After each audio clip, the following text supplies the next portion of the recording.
Shall we pray? Thank you for being a father to us. Thank you for giving your son as our Savior. We need your help to understand your truth.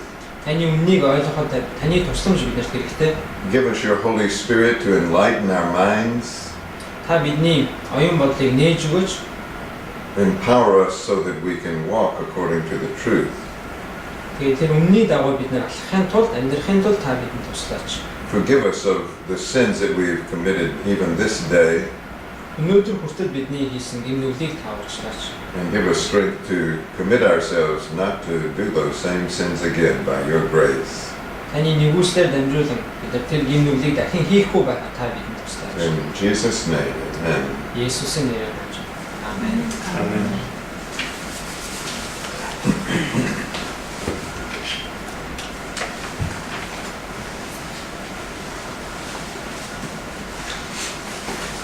Okay, we're looking at the covenant of creation, and we've seen the Sabbath.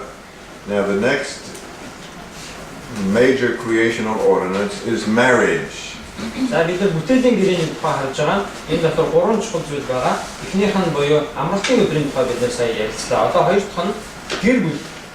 Marriage is not an invention of human beings for their convenience. За гэр бүл гэдэг зүйлийг хүн төрлөختөн өөрсдийнхөө ая тавтахын төлөө зохиосон зүйл биш юм аа. Marriage is one of the most amazing and wonderful of God's creations. За гэр бүл гэдэг зүйл бол Бурхны хүн төрлөختөнд өгсөн бий болгож өгсөн гайхамшигт зүйлс нэг нь байна. But we should understand the basic principles that God has established in the marriage relationship. Тэгвэл гэр бүлийн харилцаанд Бурхны хийж өгсөн үндсэн харилцаа, үндсэн зарчмын тухай бид нар ойлгох ёстой. In these early verses of Genesis, everything is said in short sentences. За Эхлэл номын эхний хэсэгдэр маш чухал зүйлсүүдийг хэдхэн үгээр маш товчхон хэлсэн байна. Look at Genesis chapter 2 verse 18. Эхлэл номын 2:18-ыг харъя.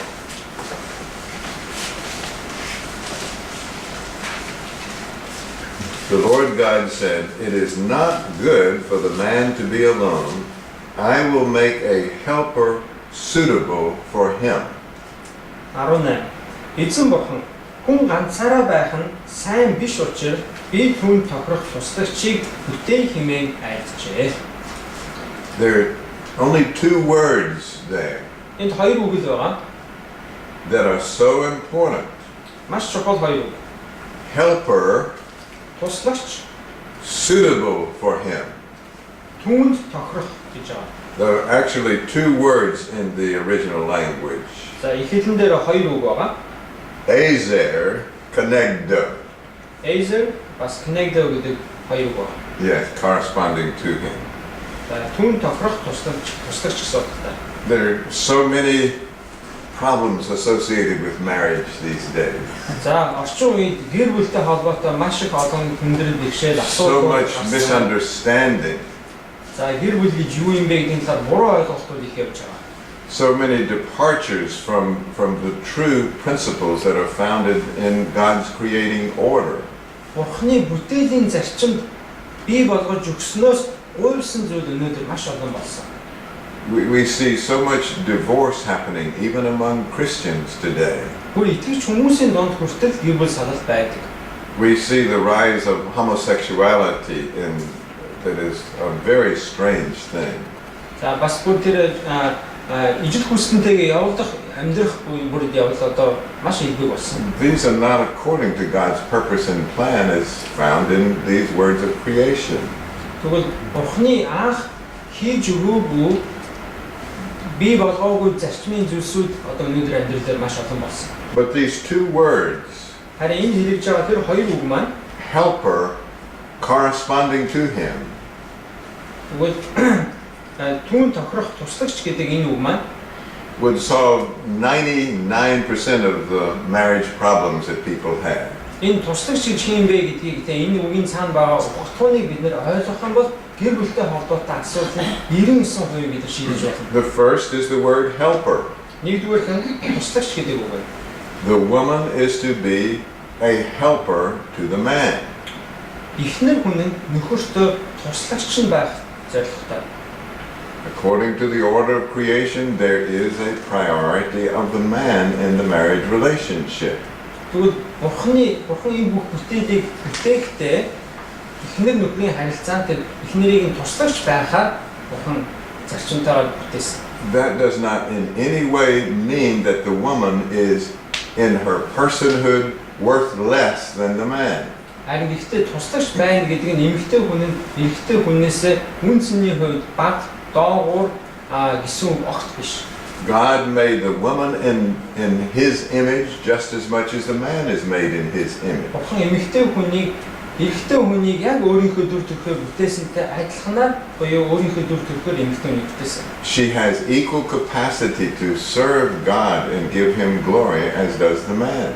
Эрэгтэй хүн бурханд үйлчлэх чадaltaй байдагтай яг адилхан тэр чадал эмэгтэй хүнд бас бурханд үйлчлэх чадал байгаа.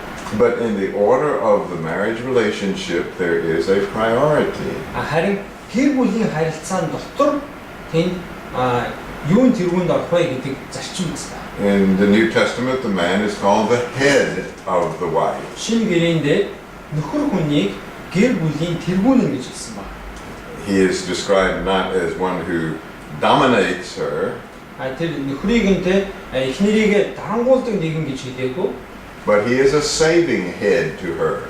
Харин эхнэрийг авардаг тэргүүнээр үүсгэсэн. Even as Christ is the head of the church and gave himself for her, Христ өөрийнхөө амийг өөрийнхөө чуулганы төлөө өгсөнтэй адилхан гэж нөхрийг нь дүрсэлсэн байдаг. so the man is the head of the woman, but he gives himself to provide salvation and life for her.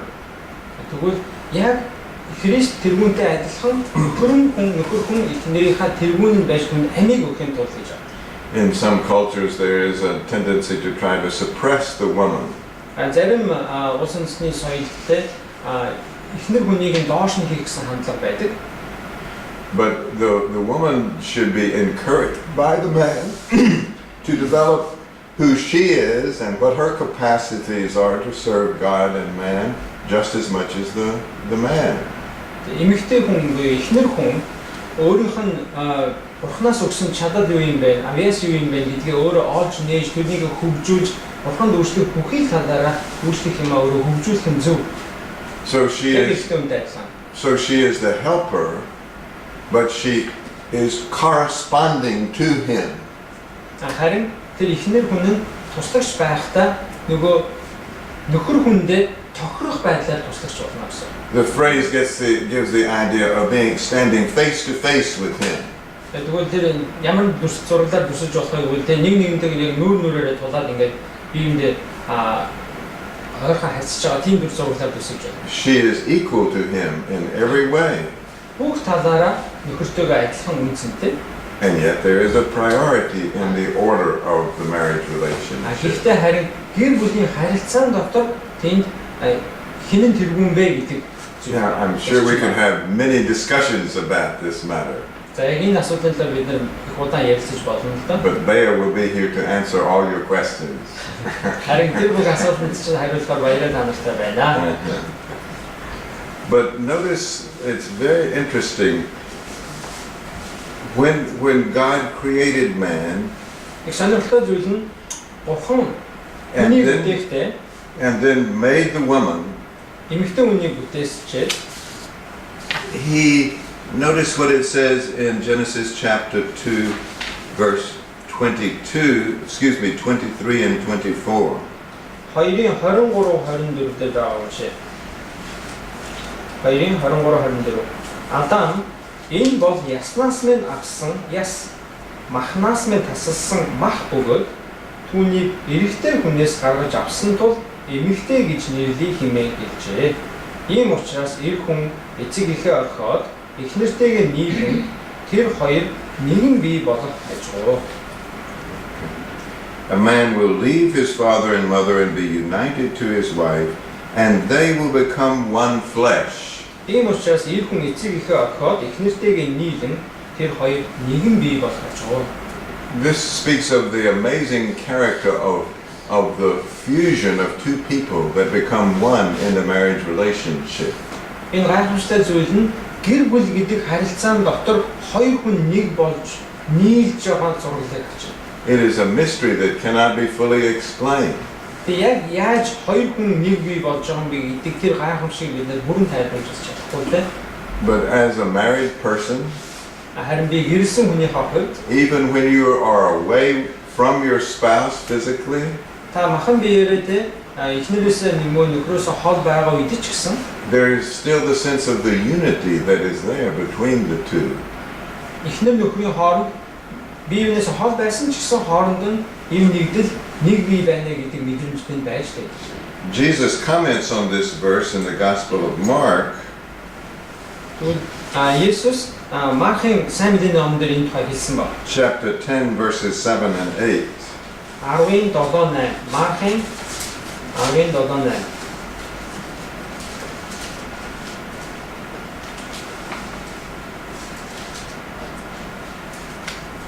Тийм учраас ир хүн эцэг эхээ орхиж эхнэртэйгээ нэгднэ. Хоёул нэг бие болно. Тэд цаашдаа хоёр биш харин нэг махан бие мөн.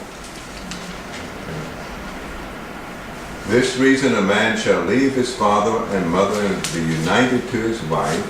You can recognize that that's immediately from the passage in Genesis. Энийг уншихад танартай түрүүний үлсэн эхлэлээс энэ шууд татагдсан байна гэдгийг ойлгож байгаа. But there's one word that is Jesus adds in the next phrase, and the two will become one flesh. Тэгэхээр Иесус нэг үгийг нэмсэн байгаа. Хоёул нэг бие болно гэж. See that word two? Хоёул гэдэг үг байна те хоёр. That's not in the Genesis passage. Эхлэл дээр хоёр гэдэг үг байхгүй байгаа. It simply says they will become one flesh. Тэд нэг бие болно гэж хэлсэн байгаа. That does not mean that Jesus has added something that was not there in the Old Testament. Энэ нь Иесус суучингийн байхгүй зүйлээр шинэ зүйлийг нэмлээ гэсэн зүйл. Because he did not create many Eves, many women for Adam. Яагаад гэвэл Иесус олон Эвануудыг бүтээгээгүй байсан, нэг л Эва тэмдэглэсэн. He created only one Eve for Adam. Адам зориулсан нэг л эмэгтэйг Эваг бүтээсэн байсан. But Jesus is underscoring this point that the two and only two shall be one flesh. Тэгээд Иесус энэ хэлэхдээ зөвхөн хоёр л хүн яг нийлээд ингээд нэг бие болно гэж хэлж байгаа. On this basis we can conclude that polygamy is contrary to the purposes of God in creation. Тэгвэл эндээс бид нэр ургуулад нэг хүн олон их нэртэй юм уу олон хантай байх нь бол Бурхны анхны тэр бүтээлийн зарчим тавьж өгсөн зүйл нь биш, зүйлийн дагуу биш юм байна гэж харж байна. So a man has a wife and a family in Mongolia. Одоо жишээлбэл And he comes to the UK. Ихтэй хүнтэй за Монголд болохоор их нэртэй гэр бүлтэй хүүхэдтэй байж чинь тэгээд англи хүрээд ирлээ. And he's going to take another woman to himself here. Тэгээ энэ байж байгаа хугацаанд өөр нэг эмэгтэйг эхнэрээ болгож аваад амьдраад No, he cannot do that. ингэж болох уу? That when you introduce a third person into the marriage relationship, Гэр бүлийн харилцаанд гурав дахь хүнийг ингэж оруулж ирэх юм бол you are violating that unity that has been established. тэнд аль хэдийн бий болчихсон байсан хоёр махан бие нэг бий болно гэдэг эв нэгдлийг эвдэж байгаа яасан. In Africa, sometimes the men will argue, but if we take many wives, we're doing these women a favor because they wouldn't be otherwise married. Африкчууд болохоор эрэгтэй хүн олон их нэртэй байдаг боломжтой байдаг. Гэхдээ тэрийг юу гэж зүтгэдэг вэ гэхээр тэртээ дөрөв эдгээр чинь эрэгтэй хүнтэй сууж чадхааргүй байсан хүмүүсийг би эхнэрээ болгож авснараа харин ч би тэдэрт сайн хийж өгч байгаа юм. Women don't need this kind of favor. Эмэгтэй хүнд иймэрхүү They will do fine. харин үндэ бол сайн хийж өгч байгаа юм биш ээ. Тийм яг үнэхээр тэр утгаараа биш. So I don't know how many of you are married and how many are not married. But I would encourage you to hold to this creational order of marriage. Бүтээлийн тавьж өгсөн анхны зарчмуудын нэг болох энэ гэр бүлийн зарчим гэдгийг та амьдралынхаа туршид хадгалж баримтлаарай гэж хэлмээр. That the two and only two shall be one. Хоёр л хүн нийлээд нэг бий болчихсон шүү. And it is one of the most amazing blessings that God has given. Тэгвэл энэ бол Бурхны өгсөн гайхамшигтай ивэлүүдийн нэг маань энэ. Certainly, homosexuality contradicts the very purposes of God in marriage. Тэгвэл яг мэдээж яг ижил хүрсэнтэйгээ амьдрах, явуулах гэдэг зүйл бол Бурхны ийм бүтээл тавьж өгсөн анхны зарчмуудыг дагуу биш гэдэг нь харагдаж байна. God did not create another man and bring him to Adam. Бурхан өөр нэг эрэгтэй хүний бүтээгээд Адамд авчиж өгөөгүй. He created a woman. Харин Бурхан эмэгтэй хүн бүтээсэн. And of course, some people have said Мэдээж зарим хүмүүс ингэж хэлдэг. that God waited to make his greatest creation last. Бурхан тэ хамгийн гайхамшигтай бүтээлээ хийхдээ хүлээсэн юм аа гэж хэлдэг. He made man, but then his greatest was his last when he made woman. Тэгээд Бурханы анхны бүтээсэн нь эмэгтэй байсан, харин бүр илүү гайхамшигтай нь буюу эмэгтэй нь дараа нь гарч ирсэн юм аа гэж. So Sabbath, marriage, and thirdly labor. За тэгвэл би хоёр дахь энэ бүтээлийн Бурханы бүтээлийн гэрээндээ тавьж өгсөн хоёр дахь зарчмын тухай буюу гэр бүлийн тухай харлаа. Одоо гурав дахь нь ажил хөдөлмөрийн тухай. Again, it's just in a short little phrase in Genesis. За энэ дахиад маш богинохон үгээр Эхлэл номонд хэлсэн байна. Genesis chapter 1 verse 28. Эхлэл номын 1:28. God blessed them and said to them, "Be fruitful and increase in number, fill the earth and subdue it." 1:28. Бурхан тэднийг адислаж, тэдэнд өсөн нэмэгдэж, өнөр өтгөн болж, газар дэлхийг дүүргэн, газрыг эзэмш гэж хэлсэн. And subdue it. За газрыг эзэмш гэж хэлсэн. Just a tiny little phrase. Хоёрхан үг нь газрыг эзэмш.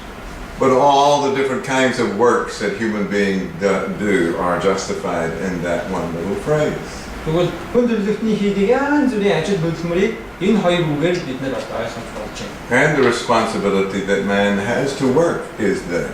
Тэгвэл хүн бид нар ажил хөдөлмөр хийх ёстой байна гэдгийг эндээс бид нар ойлгож байна. We learn later in the revelations of God that this work has a regularity. Тэгвэл бид нар Ишл номон дээрээс бид нар энэ хүний хийдэг ажил хөдөлмөрт бас тодорхой хэлбэр загвар гэж бас байдаг юм гэдгийг харна. 6 days shall you labor and do all your work. Та нар 6 өдөр ажиллаж бүх хөдөлмөрөө тэр 6 өдөртөө амжуулна. Put in 6 good days of labor and that's enough. Тэгээд 6 өдөр сайн ажиллаж чаа тэгээд хангалттай. Now, there are necessities sometimes. Тэгээд заримдаа биднэрт одоо яа харахгүй нөхцөл байдал байдаг. We have animals that we raise on our campus in Uganda.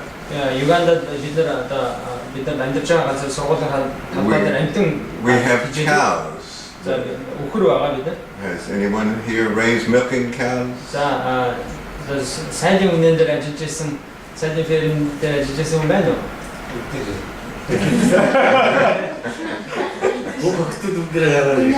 How many days of the week do you milk your cows? За долоогийн хэдэн өдөрт нь та үнэгээ саах уу? 7 days or they will give you trouble. Өдөр болгон саах хэрэгтэй бол тэгэхгүй бол тэгээд болохгүй болчихно. And there are other jobs that must be done on the Lord's day. Яг үнтэй адилханаар эзний өдөр ч гэсэн хийгдэх хэрэгтэй ажлууд бас байна. And works of mercy also. Тэгвэл энэ бас тэ нэгүслийн ажил үүсгэж бас байна. Jesus says if your neighbor has an ox that has fallen into a ditch, are you not going to help him get it out? За одоо мал өхрөн тэ нөхрөө унчихсан байхад та туслахгүй явахгүй эцтэй тэний гаргахад нь та хүчтэй туслана шүү дээ гэж Иесус хэлсэн байна. So there are certain works that have to be done. Тэгвэл тодорхой хэмжээний ийм ажил үүсгэж бид But God's нэгүстэй pattern is 6 days of labor and 1 day of rest and worship. Гэхдээ ерөнхийдөө Бурхан өөрийнхөө бүтээлдээ тавьж өгсөн зарчим нь юу вэ гэвэл 6 өдөр ажиллаад 1 өдөр амрах гэдэг загвар. I can almost promise you Би танд баг амлаж болно. that if you follow the pattern of the Sabbath, Та яг энэ амралтын өдөр гэдэг энэ зарчмыг хэрэгжүүлэх юм бол you will live longer та илүү урт and амьдарна. you will produce more Та илүү үр бүтээлтэй than if байна. you work 7 days flat without ever stopping to rest. Та ерөөсөө зогсолтгүй 7 хоног ажиллаад явдаг тэр амьдралаас хамаагүй илүү үр дүнтэй. Now, I know you have lots of pressures when you're here trying to get established in a foreign country. Тэгээ та нар гадаад оронд амьдарч байгаа энэ үе та танарт маш их ачаад амт байгаа гэдгийг ойлгож байна. And there may be works of necessity that you must do. Тэгээ яа хараагүй нөхцөл байдал болоод та үүднээс та зогсолтгүй 7 хоног 7 өдөр ажиллах байж магадгүй. But you should move toward the goal of 6 days of labor, good, full 6 days, and 1 day of rest. Харин та тэгвэл өөртөө би 6 өдөр ажиллаад 1 өдөр амардаг тийм цэг дээр очиё гэдгийн төлөө зорж явах хэрэгтэй. In the history of the French Revolution in the 17th century or 18th century, За 17-18 зуунд Францад болсон хувьсгалын үеийн түүхээс харах юм бол they were trying to deny everything about God and Christianity. тэд нэр Бурхан болон Христ итгэлтэй холбоотой бүх зүйлийг тасалж өгөөсөх гэж оролдож байна. So they decided they wanted to have a 10-day week instead of a 7-day week. Тэгээд тэд нэр 7 хоног 7 өдөртөө 7 хоногийг болиулаад 10 өдөртөө тийм одоо циклд орё гэж. Wouldn't it be better to have a 10-day week rather than a 7-day week? Тэгээд 7 хоног үргэлжилдэг энэ циклтэй байснаас 10 хоног үргэлжилдэг байх нь дээр биш юм уу? That's man's wisdom. За энэ бол хүний санаа байсан. And man's wisdom is folly. Тэгээд хүний ухаан гэдэг бол тэ God's way is the best way. харин Бурханы арга зам Man хүний will be санаа бол most productive if he follows that pattern. хүн бид нар Бурханы хэлж өгснөөр хийх юм бол илүү үр дүнтэй байна. And I can only testify myself that all my life since I became a Christian at 15 years of age, Тэгээд би өөрийнхөө амьдралаас баталж чадна. Би 15 настайдаа Иесус бизнесээ хойш I've tried to work 6 days of each week, but rest and worship the whole of the 7th day. And би it's been 6 awesome. өдөр ажиллаад тэгээд 7 дахь өдөр дээр нь би амардаг, сэргэж авдаг тийм зарчмаар би одоо амьдарч байна. Now in Uganda, when someone gets a university degree, as they do from our school, they want to say, I'll never pick up a hoe again, За I'll тэгээд never milk a cow again. Югандад их сургууль төгсөөд дипломтой болчихсон хүн за би одоо хар бор ажил хийхгүй, хөрс орсоо гардаа дахиж байхгүй, би тийм доогуур ажил хийхгүй гэж хүмүүс хэлдэг. I'm too educated for that. You pick up that box. I'm not going to pick up a box again. Өөр нэг хүн нэгтэй чи тэр хар бор ажлыг хий, би тэрийг хийх хүн биш, би дэндүүх боловсролтой хүн гэж хэлдэг. But all work is good. Харин бүх ажил хөдөлмөр бол сайн. The Bible says in all labor there is profit. Бүх ажил хөдөлмөрт үр жимс гэж байгаа. So we should not shy away from just those basic things. It's good for you as well to get out and work in the soil. Тийм учраас тэр дорд гэж хэлэгдэж байгаа ажил хөдөлмөрт хүртэл үр жимс үр дүн байгаа учраас бид нэр ажлыг олох ёсгүй. One of the first letters that Paul wrote was to the Thessalonians. Тэгвэл Паулийн бичсэн эхний захидлуудын нэг нь Тесалоникчуудад бичсэн захидал байдаг. 2 Thessalonians chapter 3. 2 Тесалоникийн 3 дугаар бүлэг.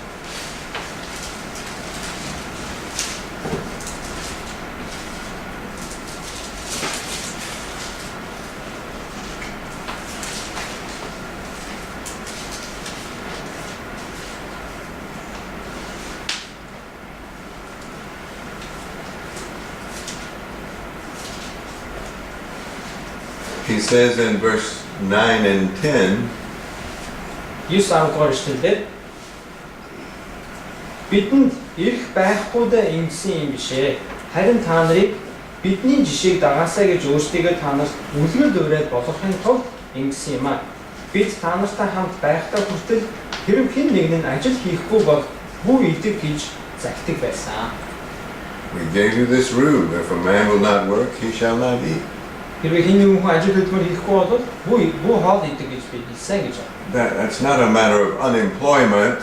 Энэ бол тэ ажил олдохгүй байгаа асуудлын тухай яриаггүй. When a person sincerely wants a job and cannot find one. Тэгээ одоо үнэхээр ажил хөдөлмөрт орё гэдэг ажил хайгаад олж чадахгүй байгаа зүйлийн тухай яриаггүй. We had a friend in the USA who was a lawyer. За Америкт бидний нэг найз хуульч найз гэдэг. He was very highly trained as a lawyer. За хуульчны хувьд их одоо өндөр нарийн хэмжээнд ихтгэгдсэн хүн байдаг. But with the financial crunch in the recent days, they could not use him in the law firm anymore. Тэгээд саяхан болсон санхүүгийн хямдруулаас болоод компанид тэр хүнийг ажиллаж чадах байсан. So he went to a fast food place like McDonald's and he served hamburgers. Тэгээд тэр хуульч хүн маань өөрөө түргэн хоолны газар очоод Макдоналдс шиг газар очоод ажилласан. They paid him very little. It was different work, hard work. Тэгээ урд нь авдаг байсан цалингаас нь хамаагүй бага цалин авсан. But he was trying to honor the commands of the Lord. Урд нь хийдэг байснаас нь шал өөр зүйл. Гэхдээ харин эзний хэлсэн зарчмыг биелүүлэхийн төлөө тэр хүн ажил хийсэн. So these are creational ordinances. За тэгвэл саяны ярьсан энэ гурван зүйл маань те Бурхны бүтээлдээ тавьсан зарчим тушаалуудын нэг хэсэг. You don't break the law of gravity, it breaks you. Тэгээ та газрын татварчны хуулийг эвдэхэд өөрөө оролдох юм бол та өөрөө эвдэрнэ гэдэгтэй адилхан. And you don't break these principles because they're built right into the foundational structure of God's created order. Тэгвэл яг бидний саяны ярилцсан энэ гурван зарчим маань Бурхны бүтээлд аль хэдийн суурьнд нь хийгдээд тавигдаад тогтоогдчихсон зарчмууд байна. All of this has been there since creation. Бурхан энэ бүтээлийг эхлүүлснээс хойшод энэ зарчмууд тэнд үйлчилсээр ажилласаар ирсэн. But then there is this focal aspect, this one particular point of special significance, Гэхдээ харин яг нэг тодорхой нэг маш чухал цэг байгаа. in which everything hinged on whether or not man would obey God just because God said it. Тэгвэл Бурханы хэлсэн тушаал зарчмыг биелүүлэх үгүй юу гэдгийг хүнээс сорьсон нэг цэг тийм байсан. God said you can eat of all the trees that are in the garden. Бурхан хүндрэлтэнтэй хүн надад та нар энд байгаа бүх модноос идэж болно гэж. But of that one tree in the center of the garden, the tree of the knowledge of good and evil, you shall not eat. Харин тэр цэцэрлэгийн гол байгаа тэр муу сайныг мэдих тэр модноос идэж болохгүй гэж. For in the day you eat thereof, you shall surely die. Тэрнээс идэх тэр өдрөө та нар бүхэх болно гэсэн. Now, Adam and Eve looked at that tree. За Адам Ева тэр мод руу хараад What did they see? тэд нар юуг харсан бэ? Was it poisonous fruit? Тэнд ийм хортой жимс тэнд харсан. Was it something that would poison them if they ate it? Энийг идчих юм бол бид нар хордчих юм байна даа гэж харагдах жимс байсан уу? No. Үгүй ээ. It was good to eat. Тэгээ нүдэнд харахад их Good to сайхан look жимс at. байсан. Тэгээ харахад их сайхан жимс байсан. What made it different than all the other trees? Бусад моднуудаас юу тэгж өөр болгосон бэ? God said, don't eat of that tree. Энэ модноос битгий идэрэй гэж тэр модыг хэлсэн байсан учраас тэр мод бусад модноос өөр юм That's аа. it. That's all. Тэрүүгээр л өөр. He's the creator. Бурхан бол бүтээгч. He's the sovereign Lord. Тэ бурхан бол одоо бүхнийг Will Adam and Eve obey him just because God said it? бурхан бүтээгч бурхан хэлсэн учраас л тэр бүтээл болсон Адам Ева хоёр үгийг нь гаргах That was ёстой. the test. Энэ бол тэднэрт тавьсан сорилт байсан. And if they fail that test, Хэрвээ энэ сорилтанд тэд нар унсан бол then the whole thing would collapse. бүх юм тэгээд лууж унахаар байсан. Marriage would become distressful. Тэдний гэр бүлийн харилцаа нь дарамттай бол. Labor would become painful. Ажил хөдөлмөр нь зовлонтой бол. And every part of human life would not be right. Хүний амьдралын бүх талбарт дандаа гацаа буруу зүйл орж ирэх юмс. They had to obey God just because God said it. Бурхан хэлсэн учраас тэд нар биелүүлэхэд байсан. And so acknowledge him to be God. Тийм учраас Бурханыг бурхан шүү гэдгийг нь таньж хүлээн зөвшөөрөх ёстой байсан. Humanity today has a big problem. За хүн төрлөختөнд өнөөдөр маш том асуудал байна. They do not want to accept the fact that God has said it and therefore it's true. Бурхан хэлсэн учраас үнэн шүү гэдгийг тэд нар хүлээн зөвшөөрмөргүй. What's wrong with having 3 or 4 wives? Гурав дөрөв ихнэртэй байх нь яагаад буруу байдаг юм бэ гэж. What's wrong with living by what the state gives you rather than working? Тэ өөрөө ажил хөдөлмөр хийхийн оронд би улсын мөнгөөр тэтгэмжээр ингээд амьдрал байх нь яагаад болдоггүй юм. What's wrong with not worshiping God? Бурханыг хүндлэхгүй байхад яагаад болдоггүй юм. God said it, Харин уг нь бурхан хэлсэн. and that's it. Тийм учраас хэлсэнд бол хангалттай байх байсан. We have to learn to accept the fact that we are creatures Бид нар бол зөвхөн бүтээл шүү гэдгээр and ойлгох ёстой. He is the creator. Тэгээд бурхан бол харин бүтээгч. And we should praise Him for just how gracious a creator He is. Тэр бүтээгч маань ямар нэгүүлсэнгүй тушаад биднэрт өгсөн юм бэ Of гэдгийг ойлгох ёстой. all the trees you may eat, Энд байгаа бүх модноос мэдээж болно. I want you to enjoy the life that I've given you. Миний танарт өгж байгаа энэ амьдралыг та нар сайхан амьдраарай But you гэж must байна. live in submission to me. Гэхдээ та нар харин надад амьдралаа зориулсан тэр тушаалаар та нар амьдрах ёстой. Many times you will deal with problems. Тэгээ бидэрт олон удаа асуудал учирна. And the back of that problem may be, I just don't want to do it because God said it. Тэгээ бурхан хэлсэн шүү гэдэг тэр зарчмаар нь хиймээргүй байгаа учраас тэр асуудал учраад байгаа гэж магадгүй. Now Adam and Eve failed. За Адам Ева тэр сорилтонд унсан. But there was a second Adam, Харин тэгвэл хоёр дахь Адам another head of the human race. хүн төрлөختний бас нэгэн тэргүүн. And who was that? Тэр хэм билээ? Jesus. Who was that? Хэм бэ? Jesus. Тийм ээ, Есүс. He was out in the desert. Тэр цүл байсан. He was not in the garden, he was in the desert. Есүс цэцэрлэгт байгаагүй цүлд байсан. He'd been 40 days without any food. Ямар ч хоол унгүйгээр 40 хоног цүлд Adam байсан. and Eve had all those trees. Харин тэгвэл Адам Евад эргэн тойронд нь тэр сайхан цэцэрлэг мод байж. Christ was in the desert without Харин any тэгвэл food. Есүс харигдохдоо эргэн тойронд ямар ч мод байхгүй тэр ангасан цүлд байж. The devil says, come and turn these stones to bread. Тэгээд сатан хурж ирээд чи энэ чулууг тал болгож тушаагаач гэсэн But юм. he obeyed. Харин Есүс эзний үгийг Get thee behind me, Satan. чи надаас зайл гэж Есүс хэлсэн. Man shall not live by bread only. Хүн зөвхөн талхаар амьдрдаг юмаа гэж Есүс And хэлсэн. if God says to me, I will starve in the desert, then I will starve in the desert.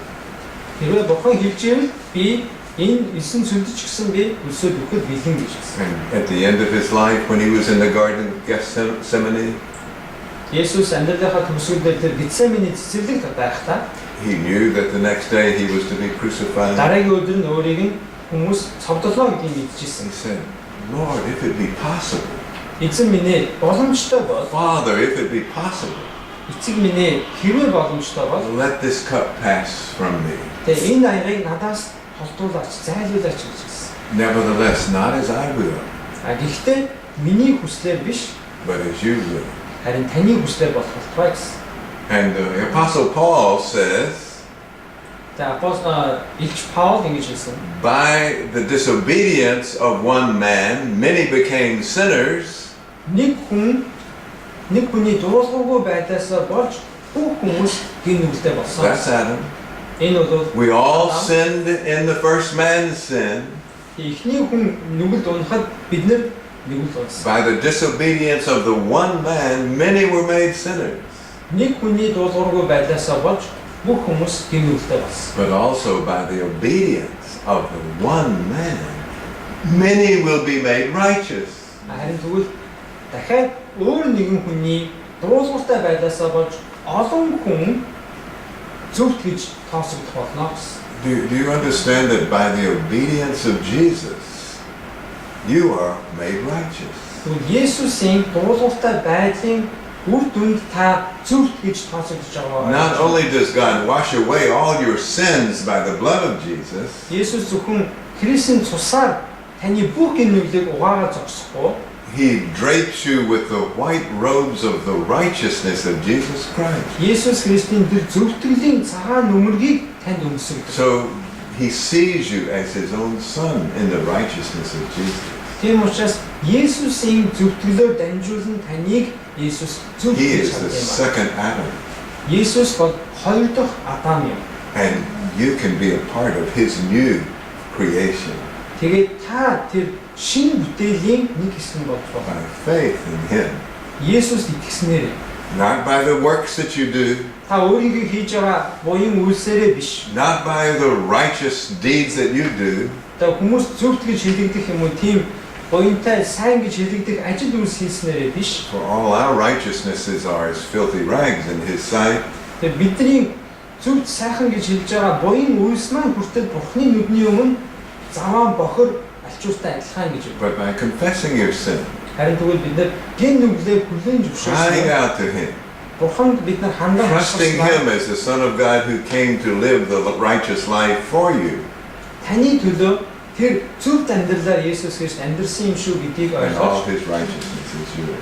тэгэх юм бол Есүсийн бүх зөвтгөл нь тань дээр тавигдаж тань дээр тавигдаж байгаа маа. Amen. Амен. If you want to go on maybe 10 minutes, that's fine. 15.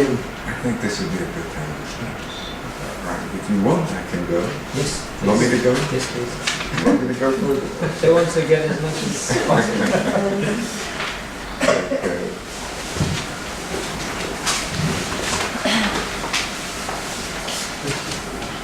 So, and we left Adam as a sinner. За тэгвэл бид нар Адам тийм гим нүгэлд унсан гэдгийг ойлгосон. He broke the covenant. Бурхны гэрээг Адам зөрчсөн. In the day you eat thereof, you shall surely die. Чи тэр модноос жимс идсэн тэр өдрөө чи гарцаагүй үхэх болно. Spiritually, in his soul, he did die. Адам сүнсээрээ тэр өдөр үхсэн. How do we know that he died spiritually in his soul? Тэр сүнсээрээ Адам тэр өдөр үхсэн гэдгийг бид нар яаж мэддэг вэ? Because he hid from God. Яг л Бурханаас нуугдсан гэж байна. He couldn't commune with God anymore. Бурхантай тэг шууд харьцаж чадхаа болчихсон. Now, he should have died physically, Бас шууд бие махбодороо ч гэсэн үхэх ёстой байсан. but God was gracious. Харин Бурхан нэгүүлсэнгүй байсан. And so he established a new covenant, Тийм учраас Бурхан дахиад шинэ гэрээ байгуулсан. the covenant of grace. Бурхан нэгүүлсэн гэрээ байгуулсан. Now, here we are at the next covenant, the covenant of salvation or the covenant of restoration. За дараагийнх нь буюу одоо авралын буюу сэргээх гэрээ гэдгийг Бурхан байгуулсан. And we begin with Adam, the covenant of commencement. Бид нар Адамаас эхлүүлээд энэ Бурхан эхлэлийн гэрээ гэдгийг Бурхан байгуулж байгаа. Do you use this word commencement? Like a graduation? За яг англи хэлээр commencement гэдэг үг маань яг төгсөг оюутнууд сургууль төгсөж байгаа тэр өдрийг эхлэлийн өдөр гэж тэмдэглэдэг тийм. Is a commencement the end of things or the beginning of things? Тэ та сургуулийг төгсөж байна одоо тэгээ шинэ юм эхэлж байна гэдгийг тэмдэглэж байна. End of the beginning. They only celebrate it as the end of the Graduation, yes. but it's the beginning. They use it commencement because it's the beginning of your life. That's when Монголчууд яг things тийм start. юм одоо хийдэг хараа англичууд баруун дэргэд яг тэр commencement day гэж байдаг. Тэр нь болохоор яг та одоо энэ сургууль төгслөө таны өмнө шинэ амьдрал эхэлж байна гэдэг утгаараа яг тэр эхлэлийн баяр гэж бас хийдэг. Right. So this is the beginning, the new beginning. Шинэ эхлэлийн цаг үе эхэлж байна. And everything is found in Genesis chapter 3, verses 14 through 19. Эхлэлийн 3:14-өөс 19 дээр энэ дээр байгаа энэ талбарт энэ гэрээд холбоотой байна. The principle here is that the seed contains everything that comes afterwards. Тэгэхээр эндээс харах юм бол үүрэнд тэр ургамлаас ирээдүйд гарах бүх юм байдгаа гэж хэлсэн байна. In just a few words, everything that is going to develop in history from that point on is there. Тэгвэл түүхэн хүндрэлтний түүхэнд ирээдүйд болох бүх зүйлсийг тэнд хэдхэн үгээр тэнд хэлчихсэн байна. Have any of you studied biology? За та нарын хэн нэг нь биологи судалсан юм байна. I did not study. Oh, okay. Now, if you take a seed and you cut it in two and you look inside, is everything that is going to come in that seed? Yes. It's going already the kinds of roots it's going to have, the kind of trunk, the kind of leaves, the fruit, everything. Yeah, it is. Like it's a small piece, and after it could grow up in the soil, big and tree. But everything that is going to come later is За тэгвэл тэрээр бид нар үрийг аваад бид нар яг ингэж хоёр хуваалаа гэхэд тэр үрнээс ирээдүйд ямар одоо мөчөртэй, ямар хэв гүнзгий үндэстэй, ямар төрлийн мод ургамал гарах вэ гэдэг бүх мэдээлэл тэнд байдаг. true. Үнэн үү? In these verses, everything that has come afterwards. Тэгвэл яг энэ хэлсэн тэр ишлэлүүдтэй ирээдүйд гарах бүх үйл явдлыг энд хэлчихсэн байна. Which to me helps to prove that this is the very word of God. Тэгвэл яг тэгвэл ирээдүйд болох бүх зүйлсийг тэнд хэлж чадж байгаа No гэдгээрээ one else could энэ бол Бурхны pack үгийн this шүү much. надад баталж байдаг. Хинч ирээдүйд болох зүйлийг тэгж найдвартай хэлж чадахгүй. Now, we need to understand this distinction between the covenant of works and the covenant of grace. За тэгвэл бид нэр ажил үйлсийн гэрээ нэгүслийн гэрээ гэдэг хоёрыг бид нэр ялгаж салгаж харах хэрэгтэй. Covenant of works, covenant of grace. Тэ ажил хөдөлмөрийн гэрээ нэгүслийн гэрээ гэдэг. The original covenant was a covenant of works. Эхнийх нь болохоор ажил хөдөлмөрийн гэрээ байсан. And there was no provision for blessing in the event of disobedience. За тэр ажил хөдөлмөрийн гэрээнд бол зөрчсөн тохиолдолд ивэнэ гэсэн заалт байхгүйсэн. God did not say to Adam, don't eat of the tree, but if you do eat, that's okay, we'll work out something. Тэ бурхан ингэж хэлээгүй. За чи ажил хөдөлмөр хий. Гэтэ яг хийхгүй бол би ямар нэг аргаар чамайг өрөөчнө. Тэрийг за яг хийхгүй байж бас болно гэж хэлээгүй. And the day you eat thereof, die. Чи тэр модноос чинс итгэл юм бол тэр өдрөө чи гарцаагүй өгнө гэж хэлсэн.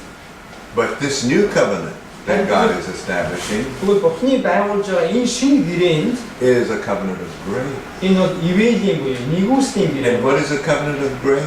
Нэгүслийн гэрээ гэдэг нь юу вэ? Blessing despite demerit. Хүртэх зогсохгүй ч гэсэн ивээгдэх боломжтой гэсэн. There is the assumption that there is sin. Энэ тэгвэл юу гэсэн үг вэ? Тэнд гин нүгэл байгаа гэдгийг хэлдэг. And yet God is going to make a way for blessing even when there is sin. Тэнд гин нүгэл байсан ч гэсэн бурхны ивэл өрөөлн байна гэдгийг хэлж байгаа. Isn't God good? Тэгэхээр инхээр бурхан сайн биш вэ гэж And юу? even when he sees that the sin is there, he's still going to provide a way for Тэнд blessing. гин нүгэл байсан ч гэсэн бурхан ивэнэ гэж хэлж байгаа нь бурхны сайн чанарыг харуулахгүй гэж юу? Now understand this. За нэг зүйлийг хааж байгаа. Only Christianity has the covenant of grace.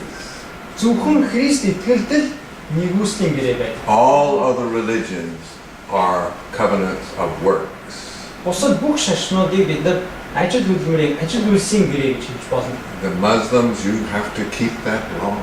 Тэ залын шашинтай хүний тэр хуулийг тэр би заавал биелүүлэх And ёстой. if you break that law, Тэ тэрнийг зөрчил юм бол тэгээд дуусаа. every other religion, Яг үнтэй адилхан бусад шашин бүгд адил. even some branches of Christianity, За Христ итгэл гэж хэлж байгаа зүйлсийн зарим салбар урсгалч хүртэл ийм зүйл орсон байна. like the Roman Catholic Church, Жишээлбэл одоо Ромын католикс you have to make confession to the priest. та тэр дахиж дээр очиод тэ гимнүглээ улаах ёстой. You must have the sacraments or you do not get the blessing. Та тэр шашны зан үйл танаас тэндээс хүртэх ёстой. Тэгэхгүй бол та ивэлийг хүртэхгүй That is гэж. the covenant of works. Энэ бол заавал ажил үйлсээрээ тэр ивэлийг хүртэж байгаа зүйл. But Christianity is a covenant of grace. Харин тэгвэл жинхэнэ Христ итгэл бол нэгүслийн гэрээ юм. And we'll just look very quickly at these three words. The words to Satan, the word to the woman, and the word to the man. За зөвмөр хурдхан сатан хэлсэн үг, эмэгтэйд хэлсэн үг, эрэгтэйд хэлсэн үгийг харъя. God speaks to Satan first because he was sinned first. За хамгийн түрүүнд эхлээд сатан гин нэгүл хийсэн учраас бурхан сатанд үг хэлсэн байна. And in Genesis 3, God says, I will put enmity between you and the woman, and between your seed and her seed. Бурхан хэлэхдээ сатан ба эмэгтэй хоёрын дунд би дайсан нэлийг бий болгох нь сатаны үр эмэгтэй үрийн хооронд би дайсан нэлийг бий болгоно тавина гэж хэлсэн. Now, here is a situation. Yes. Or you could use your little sheet there to just draw one thing quickly.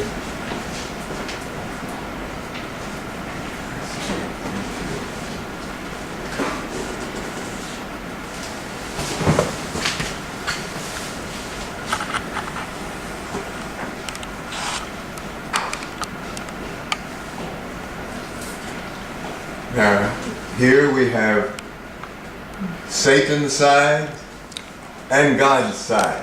За энэ одоо хоёр талбар байна. Нэг тал нь сатаны тал, нөгөө тал нь бурхны тал байна. We have Satan's side and God's side. Сатаны тал, бурхны тал. Now, on what side are Adam and Eve?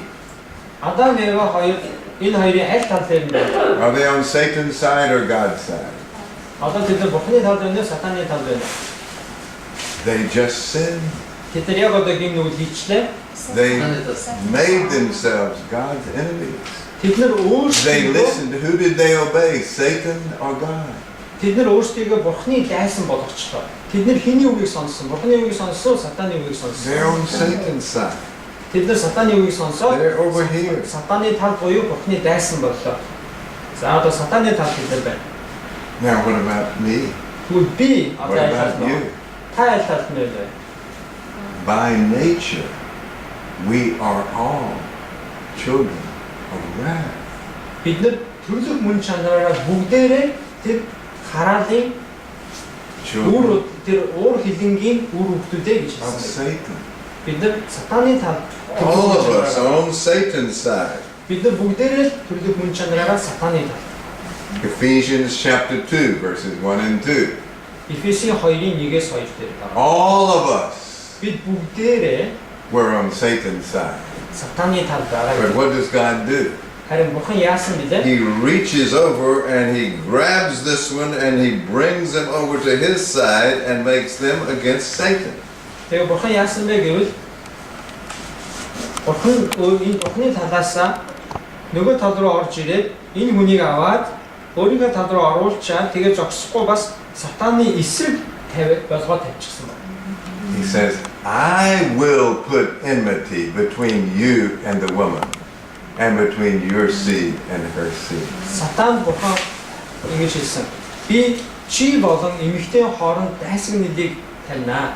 Чиний үр өдөм эмэгтэй өрийн хооронд би дайсаг нэлийг тавина гэж хэлсэн. Are you a believer in Christ today? Та өнөөдөр Христэд итгэгч үү? Яагаад? God reached over, Бурхан pulled you over to his side. Бурхан нөгөө тал руу очиод таныг байлж аваад өөрийнхөө талд аваачаад таныг сатаны эсрэг болгох гэж байна. That's the meaning of God's grace. Энэ бол Бурханы нэгүслийн утга учир. Now in your diagram you see this enmity between Satan and the woman, За таны энэ диаграм дээр чинь байж байгаа юм but сувнууд then хоорондоо Satan's seed and the woman's seed. эмэгтэй үр таны үр буюу сатаны үр гэж байна. And finally between Satan and the Savior. Тэгээд төгсөлдөө аврагч сатан гэж бас байна. And that's what history is all about. Тэгвэл хүн төрлөختний түүхэд яг энэ юм аа. Some people persecute Christians. Энэ хоёр тал хоорондоо эсрэг сум даасан байгаа. Satan. Хоорондоо дайсагналцж байгаа. Persecuting Christians. Итгэж хүмүүсийг түүхэн туршид хавчиж хяхаж ирсэн, хороож ирсэн. I don't know how it is in Africa, in Mongolia, За Монголд but ямар байдалтай би мэдэхгүй. they throw acid in the face of a Christian pastor. Зарим улсад те пастор хүний нүрлөө халуун хөхөр They go into a church on Sunday and they kill people. бүтэн сойдол цуглаан дээр очиод тэр хүмүүсийг алж This is бууддаг. Satan's seed against the woman's seed. Сатаны үр энэ эмэгтэй үрийн юу тэр эсрэг дайсагналцанд явагдаж байна. But ultimately Christ will win the victory. Харин төгсгөлдөө Христ ялах болно.